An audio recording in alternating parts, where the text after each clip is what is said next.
one person can have a positive impact on their community or on an issue if they choose to be that person. You can literally, as they say, be the change you want to see. Hi everyone, I'm Aiyana here at Daybreak Star Radio, the only radio station to indigenize the airwaves, and we have a very special guest today. Today we are talking to the filmmaker and author Gary Robinson. Hi, everyone. Gary Robinson here, uh, Choctaw and Cherokee descent.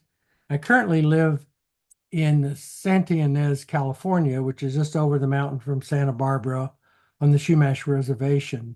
My wife's a member of the tribe. I've been here with her over 20 years and doing writing and film production, video production. What first inspired you to pursue storytelling? Well, there's kind of a convergence of some strands there. When I was growing up, my dad was in radio. He'd take me down to the radio station and hang out and just kind of got a feel for what that was like. And then when I started to go to college, I was very interested in indigenous cultures around the world, not just here, and started as an anthropology major. But kind of when I went to classes, the thing that was intriguing would they bring in these films showing cultures from around the world, and I said, "Aha! I'd rather be involved in producing things like that." So I switched my major to television film production. As a filmmaker and an author, do they complement one another? Since I started out on the film and video side and migrated to the book writing and publishing, it kind of went from that point of view. Um, a lot of my impetus and inspiration came from my longtime filmmaking partner, Phil Lucas, who's Choctaw, and he lived up in the Seattle area. And we got working together on independent projects in Indigenous communities and Native American communities. And I learned a lot from him as we worked, as we went to the field, as we interviewed Native people, as we came back and edited programming, and as we worked on the scripts that would be the narration links between those pieces, I learned so much from him about creating story. So really a lot of that came from him. So one of the things that I wanted to do then when I started writing is figure out a way to bring movie techniques into writing books. And I did take a kind of a course in LA on writing movie scripts.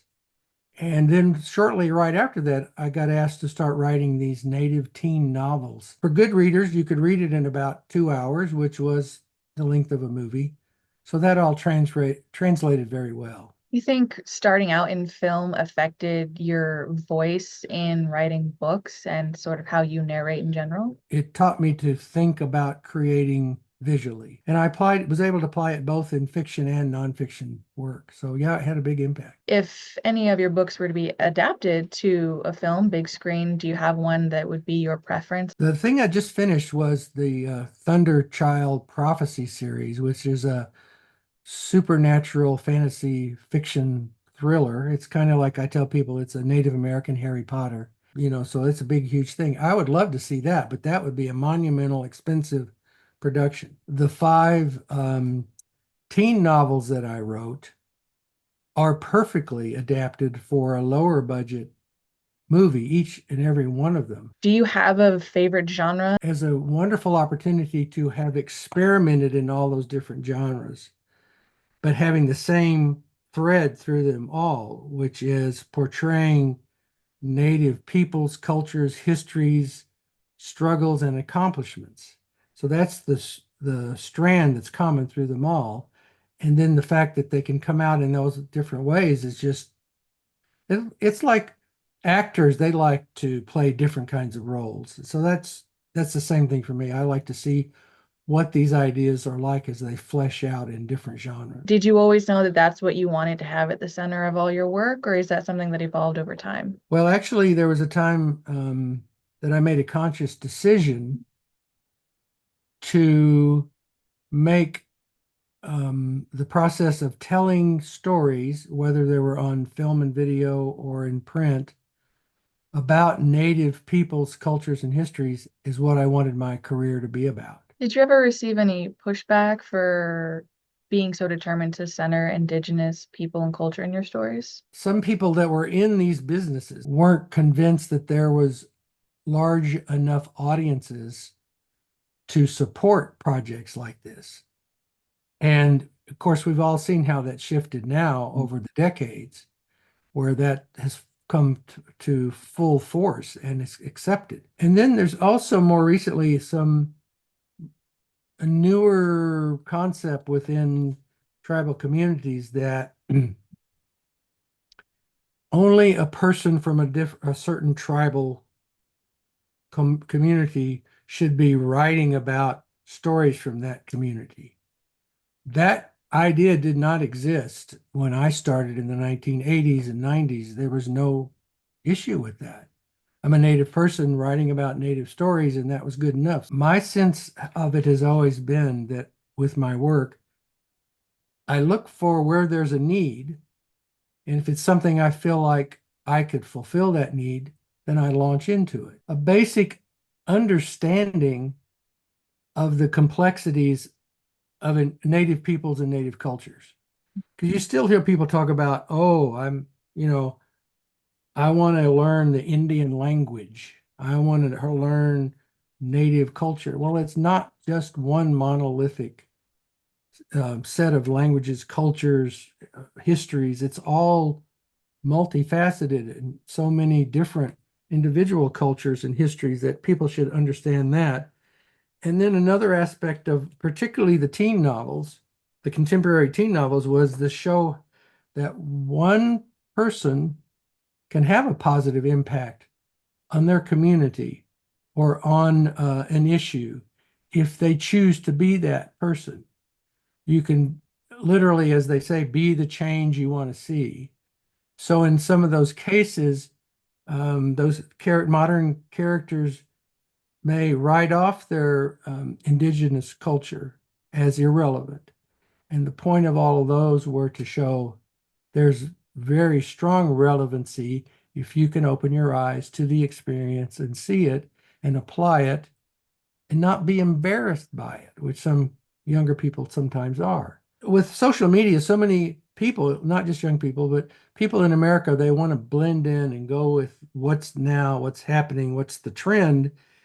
And that's what they want to appear to be rather than allow that diverse background of their ancestors, their personal history to bring to it to enrich it. Do you still get writer's block?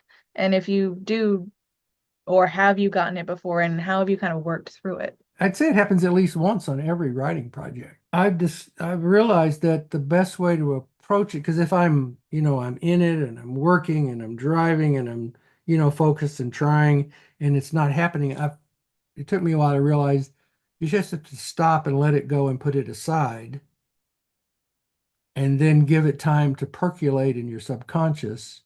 Sometimes, overnight sleeping on it, and then the next morning, often when I'm taking a shower or getting ready, things start coming back to me that are solutions to the writing problems that I was facing. So I learned to trust that because at the beginning I wasn't sure that was even a thing, but it's more like relaxing and allowing that subconscious or unconscious to come into your conscious. And that's not like, okay, you have to do this and this and this and this to make it happen.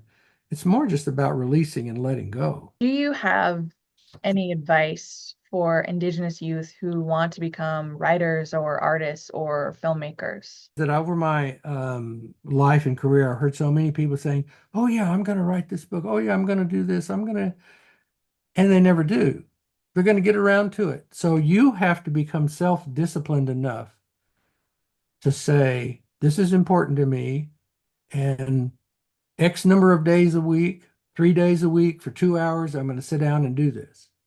And you have to make the time and make yourself do it.